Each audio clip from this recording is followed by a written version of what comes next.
Boa tarde, amigos. Recebemos com um grande prazer um dos grandes nomes da cultura pernambucana, Jorge Cabral, que é historiador e é membro da Academia Pernambucana de Letras. Jorge, como é que a história entrou na sua vida? Você já no ginásio já era apaixonado por história? Sim, eu resolvi, João, ser professor de História aos 11 anos de idade, quando eu era estudante lá no Colégio Jesus Crucificado, em Campo Grande. Tive um grande professor de História, o professor Lupércio, e naquele momento eu decidi que ia ser professor de História.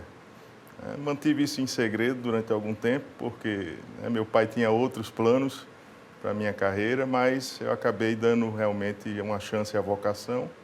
Não me arrependo, estou nessa vida de historiador já há quase 30 anos, fiz toda a minha formação em História e dessa forma tenho podido trabalhar e também formar novos professores de História.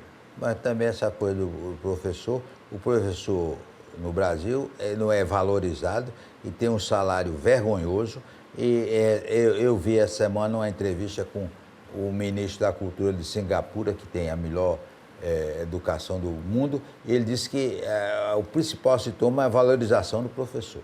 Sem dúvida, é uma necessidade premente, não só no Brasil. No Brasil isso é um problema muito grave, muito crítico, mas hoje o que a gente percebe é que no mundo inteiro, de forma geral, com algumas honrosas exceções, a profissão de professor ela tem sido desvalorizada, em detrimento de outras carreiras e de outros valores que a sociedade hiperconectada tem aí apresentado. E isso é muito preocupante porque isso não estimula vocações. Eu recordo de uma tia minha, quando eu anunciei para a família que ia ser professor, uma tia minha disse: mas meu filho, você estuda tanto, vai querer ser professor. Então, E os pais dizem hoje, né? Exatamente. Então, é muito difícil a gente encontrar novas vocações por conta dessa desvalorização. Então, é necessário, é urgente que se repense tudo isso, porque nós podemos enfrentar, inclusive, dentro de um prazo curto, um apagão de professores, uma falta de professores no mercado, de bons professores que possam contribuir para a formação humanista das próximas gerações. Personagem da história que o senhor mais admira, mundial e brasileira? Bom, há um personagem da nossa história pernambucana que para mim é fundamental e, inclusive, este ano, 2024, é um ano no qual nós temos a oportunidade de finalmente, talvez, darmos o destaque, a honra, o reconhecimento que este personagem merece, que é a figura de Frei Caneca. Uma figura importantíssima na formação do pensamento político brasileiro, um homem que teve uma atuação como professor, como jornalista, e que não foi até hoje reconhecido devidamente, nem pelos pernambucanos. Nós teríamos aí a obrigação moral de reconhecer a importância deste frade carmelita, que no próximo janeiro de 1825 se completam 200 anos da sua execução. Mais importante que Tiradentes, mas Tiradentes ficou mais famoso, né? Muito mais relevante do que Tiradentes. Frei Caneca ele tem uma atuação como educador, como formador de opinião, se é que a gente pode usar esse termo para a época em que ele viveu, e também como literato. Ele deixa uma vasta obra escrita. Ele tem, graças à sua atuação como homem político também, não é somente um teórico, mas como homem político e como alguém que, inclusive, participou de armas na mão nas revoluções pernambucanas. Ele deixa uma marca na nossa formação política, que já começou desde o início atravessada, que já começou desde o início, quando eu digo início, me refiro à independência, marcada pelo autoritarismo, pelo centralismo, mas que poderia ter sido muito pior se não fosse a articulação e a ação que Frei Caneca promoveu aqui.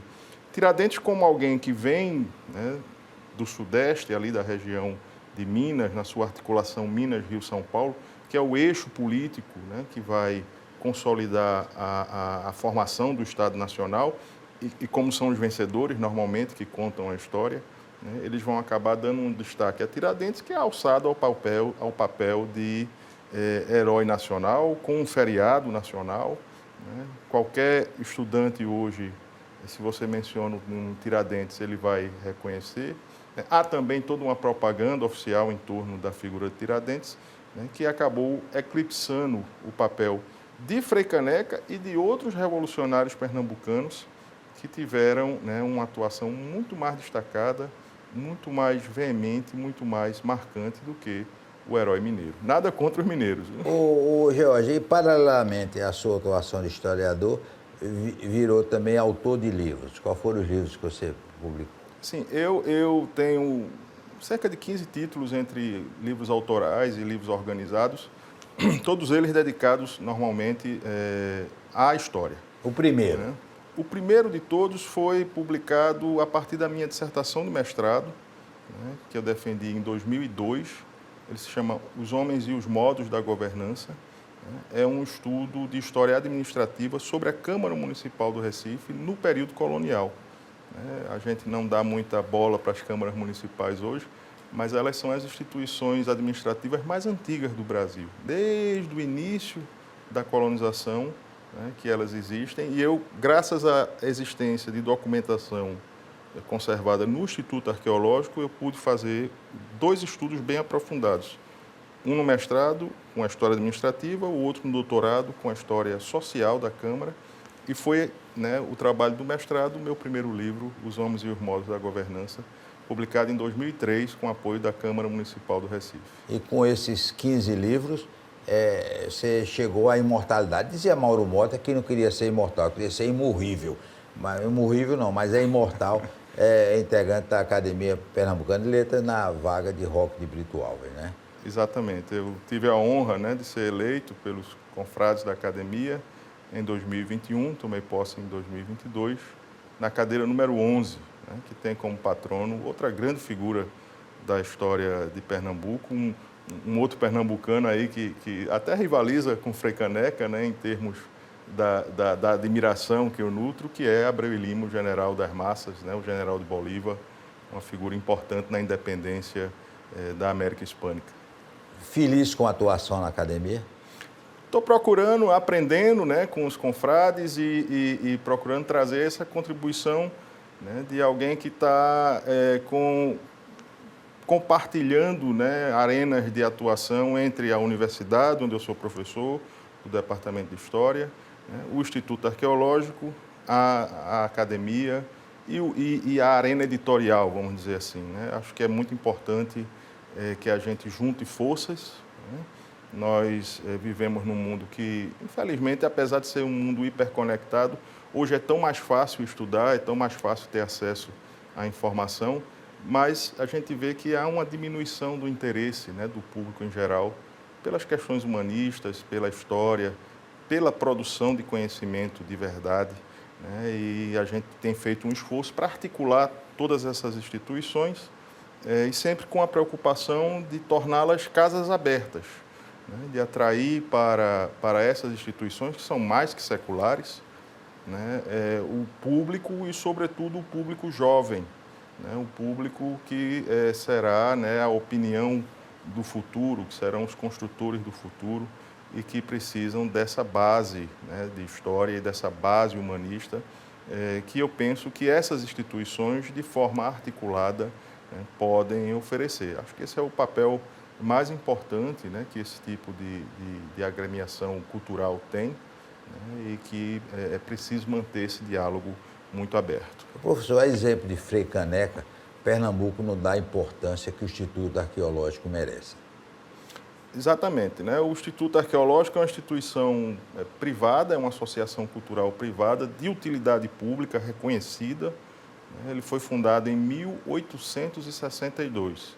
Portanto, nós caminhamos agora para os 162 anos de fundação, né, e de funcionamento ininterrupto. Né? Isso é um marco muito raro, né, para uma associação cultural deste tipo no Brasil.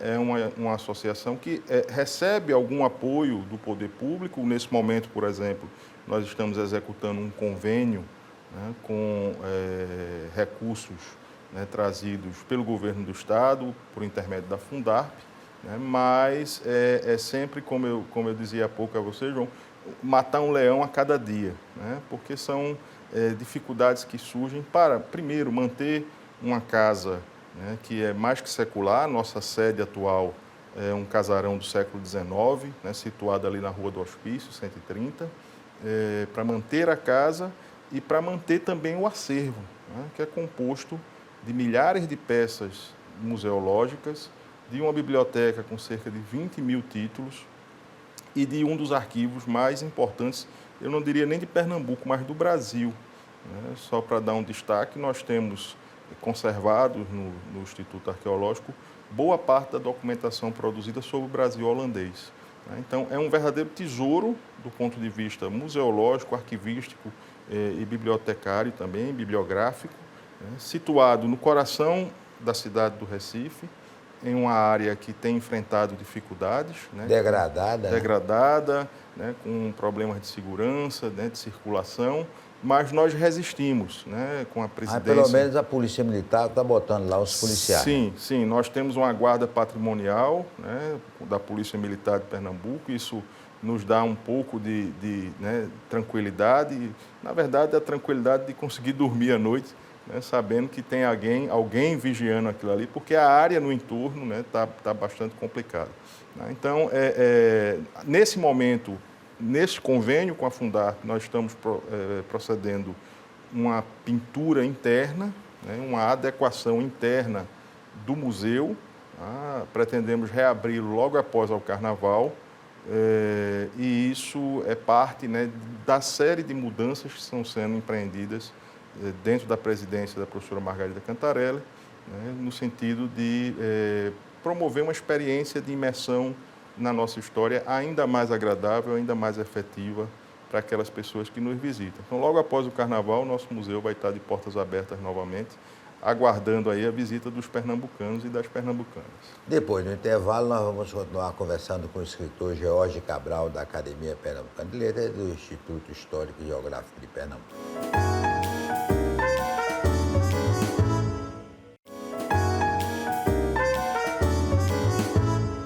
Nós vamos continuar conversando com o historiador George Cabral. Vou fazer uma fofoquinha. O professor de Geografia disse que é mais importante do que o professor de História. Há uma brigazinha esse professor de História e Geografia, né? Bom, cada um de nós quer sempre, né, atrair... Puxar a sardinha para a sua brasa. Exatamente, né? A brasa para a sua sardinha. A brasa para a sardinha. Não, a sardinha para a brasa. Mas é indiscutível que a História e a Geografia elas têm que andar de mãos juntas, né? Há um historiador francês muito importante chamado Brodel, que era formado em Geografia também, né, que diz que a Geografia é o tempo mais lento, ou seja, né, a gente não consegue entender a história sem perceber o espaço, né? E há também as implicações humanas, né, da geografia humana. Então, essa articulação é fundamental. Para os meus estudantes lá na universidade, eu sempre digo, olha, você tem que estudar a história com um mapa na mão. Não adianta estudar a história no abstrato. Né, tudo que é realizado pelas sociedades humanas no tempo é feito, né, dentro de um espaço. Então, essa articulação é fundamental. Ô, professor, eu tive uma alegria muito grande, porque eu estudei com o livro de Borges Hermídas. E tive o prazer de entrevistar Borges Hermida, porque ele, no fim da vida, ele morou aqui em Olinda. Borges Hermida era realmente a referência na época do ginasial. Foi um grande historiador, não foi Borges Hermida? Sem dúvida, né? Pessoas como Borges Hermida, como o João Ribeiro, que não era o padre, né? O João Ribeiro, autor de manual de história também, né? Armando Souto Maior, esses autores, Hélio Viana, né? Entre tantos outros aí ao longo do século XX, eles foram precursores em trazer, né, de forma... Mas no meio tempo, os livros tudo era Borges Hermida. Borges Hermida era o campeão, né, de manuais didáticos, né? E hoje é uma variedade imensa, né, mas em meados do século XX eram mais raros, né? E esse tipo de literatura circulou muito, né? Foi fundamental para a formação de gerações e gerações de brasileiros. Eram livros com síntese bem embasada, né, com um estilo bem posto, né, e com um um desejo de trazer informação, né, de forma sintetizada para a formação de estudantes. Esse seu trabalho na universidade, no instituto, na academia, dá tempo para escrever livro? Está escrevendo algum livro? Bom, no momento eu estou terminando, né, a edição com a Companhia Editora de Pernambuco de um conjunto de 12 textos de historiadores e historiadoras de Pernambuco, né, cujo título vai ser Pernambuco em Perspectiva Histórica. A gente tem previsão de lançamento para depois do Carnaval. Né. No ano passado, em 22 e 23, nós organizamos aí uma coleção sobre a história da independência em Pernambuco, né, também pela Companhia Editora de Pernambuco, e eu estou aí trabalhando, né, em um texto referente à Confederação do Equador, né, que completam-se agora 200 anos, né, em julho, da proclamação dessa segunda república aqui em Pernambuco. Então, eu estou trabalhando nesse projeto, né, e espero ainda durante as celebrações da Confederação poder trazer ao público. Você acha, professor, que é importante a influência do IA, inteligência artificial, na história? Que está fazendo livros, textos, tudo, às vezes cometendo erros crassos, mas o IA chegou, né? A inteligência artificial é uma realidade que está colocada e que não tem volta atrás, né? Isso tem assustado muito os professores, sobretudo, né, os profissionais da área da educação. Já tem também provocado reações, a gente tem que se adaptar a essa realidade, né? Do ponto de vista da produção de conhecimento sério, a inteligência artificial é uma ferramenta muito poderosa. Então, um exemplo, né? Imagine que você trabalha com séries documentais largas, né, de 50, de 100 anos, por exemplo, fazendo história dos preços ou história econômica. As ferramentas de inteligência artificial são fabulosas, porque você alimenta os dados e ela te dá as constantes, as variantes, né? Isso é muito funcional. O que nos assusta do ponto de vista né, da história e da política e da sociedade hoje são os maus usos da inteligência artificial. Isso pode provocar aí uma série de deformações, né, na opinião pública. Nós já temos visto, né, estamos vendo aí na realidade mundial, né, o impacto que a desinformação tem, as populares fake news, né, e a inteligência artificial potencializa isso. Então, é um temor grande neste sentido. Mas eu penso que todos esses avanços do ponto de vista do digital, né, eles são muito bem-vindos.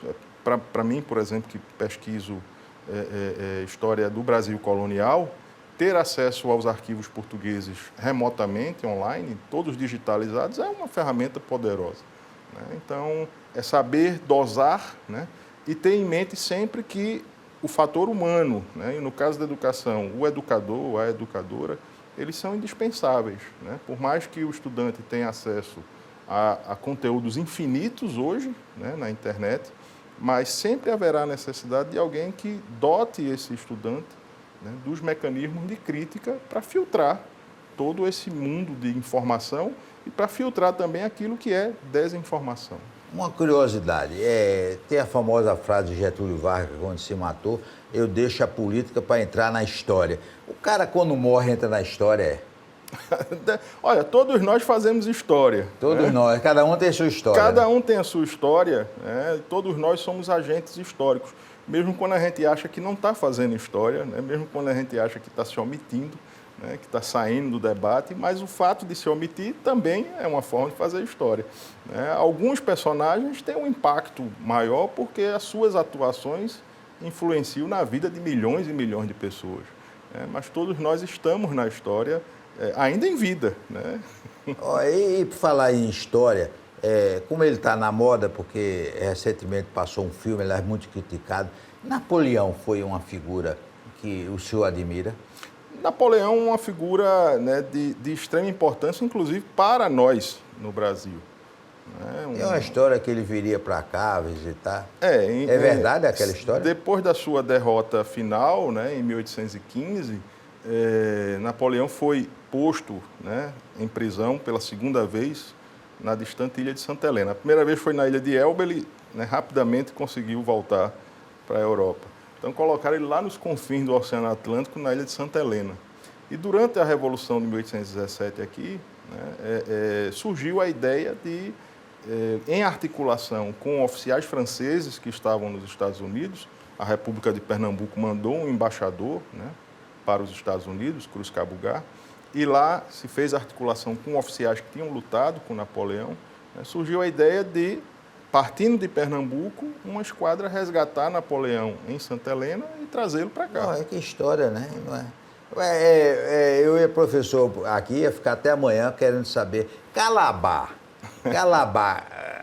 como é a presença de Calabar na história? Bom, Calabar entrou para a história oficial como o grande traidor, né, do Brasil, mas análises mais recentes têm colocado isso em perspectiva, né? Então, Calabar seria o traidor de quê, concretamente, né? Calabar era um homem mestiço, numa sociedade que oprimia os não brancos, né, de forma geral, uma sociedade profundamente racista, né, e talvez ele tenha enxergado naquela articulação com os invasores holandeses uma possibilidade de construir uma história melhor para ele e para os seus, né? Então, essa perspectiva pessoal, né, dele certamente interferiu nas suas decisões, né? Então, hoje, a gente tem que levar em consideração também esse outro lado humano, né, dos personagens que se envolvem na história. Até Judas querem perdoar de vez em quando, né? Pois é. Até Judas, né? E na história de Pernambuco, Maurício Nassau,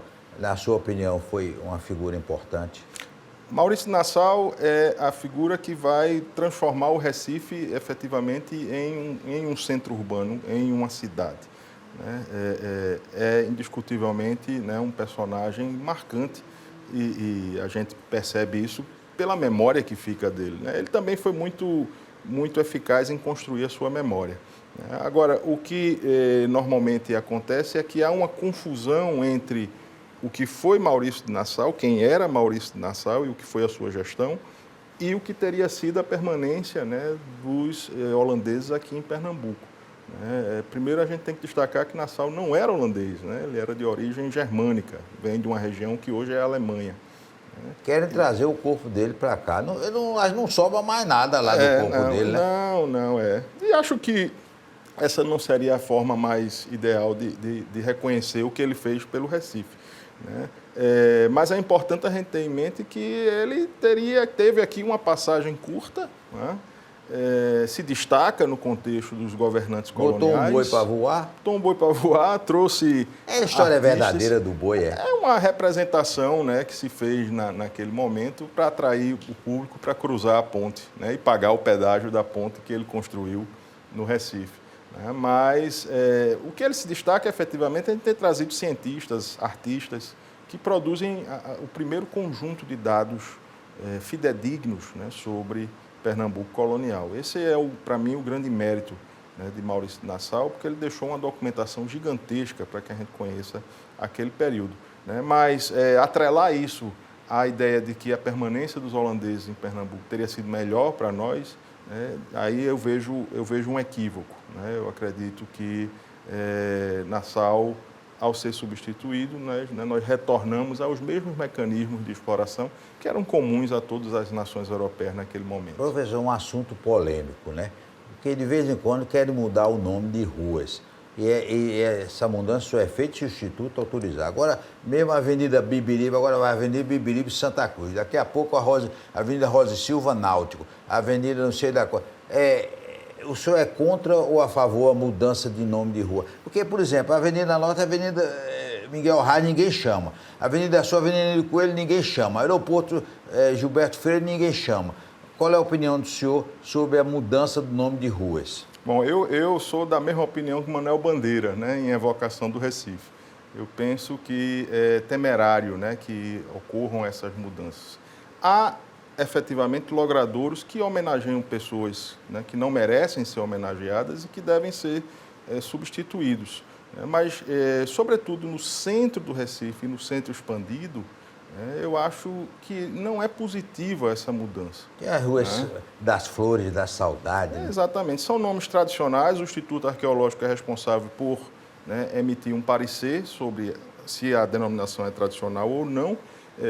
Mas, além da questão histórica, é uma dimensão prática também, né? As pessoas, os comerciantes, né, as empresas que funcionam nesses logradouros são obrigados a fazer mudanças, né, que tem um custo. Então, assim, eu acho que a cidade tem problemas mais graves, né, e que deveriam ser observados com mais cuidado pelos vereadores, né, em vez dessa preocupação toda em mudança de nome do logrador, que às vezes são coisas bem pontuais, bem casuais, né, que não veriam ao caso. O Instituto tem uma coisa bonita, que é umas placas especiais nas ruas, né? É uma ação importante do Instituto, né? Exato. Isso foi um projeto iniciado e conduzido, né, até o momento pelo nosso confrade Silvio Amorim, que foi presidente E lançou um do livro Instituto. agora? Lançou um livro recentemente, né? E ele teve essa ideia de colocar em painéis de azulejo, né, explicações sobre a história da denominação de cada um dos nossos logradouros, né? Então, é uma forma muito direta de chegar ao público, né? O público que vai andando pelas ruas do Recife, ao se deparar com um painel de azulejo, que é bonito, que é bem executado, né, tem ali uma informação sobre o logradouro. Olha, foi um prazer muito grande. Eu lamento que o senhor não tenha vindo de gravata borboleta, porque o professor hoje é a pessoa que está dando show em todos os eventos que comparece gravata borboleta. Eu só me lembro de Jordão Meneciano que usava. Mas o senhor é adepto da gravata borboleta. Sou sim, sou sim. Ele devia ter pedido para vir uma gravata borboleta, que virou a marca extra. Mas, como eu já disse, é um grande historiador, é um professor e é uma referência e é um dos grandes nomes da Academia Pernambucana de Letras e do Instituto Histórico. Foi um prazer muito grande tê-lo aqui no nosso programa. Forte abraço e até amanhã, se Deus quiser.